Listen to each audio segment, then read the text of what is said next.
વાહ મોવા કેવા હતા બરોબર આની પહેલા તમે આવ્યા છે પોખરી હા મીરવાથી પહેલા મહિનાથી પહેલા હું તમને તકલીફ હતી ભાઈ પવન બહુ આવતો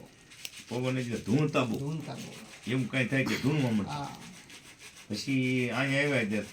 બંધ થઈ ગયું હાવ બંધ થઈ હા ગયું બનો પવન જ નહીં આવતો નથી હોય આવતો એટલે એ તો સારું ન કહેવાય તમારે હાવ ધૂણવાનું નહીં હોય બંધ થઈ ગયું એ હારા મારું જો તમને કાંઈ દોરો નથી આપ્યો નહીં. કોઈ દાણા નથી આપ્યા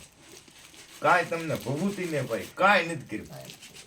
મારી માતાજીની શ્રદ્ધા હતી એટલે તમને ધૂણતા બેન કરી દીધા મારી માતાજી હું કાંઈ ભગવાન નથી જે કરે છે એ મારી માતાજી કરે એટલે તમને અત્યારે હાવ ધૂણવાનું બેન કરી દીધું તો એ મારી માતાજી કર્યું હું કાંઈ જાણતો નહીં પપ્પા મને આમાં કાંઈ ખબર નહીં પડતી જે કરે એ મારી માતાજી કરે તો હવે તો હું આ 1 મહિનાથી થતા હાવ ધૂણવાનું બેન થઈ ગયું એટલે હવે ક્યારે ધૂણવાનું આવશે નહીં તમને તમે તારે મજા કરો કામ ને ખાઓ પીવો ને આનંદ કરો જય શક્તિ માતા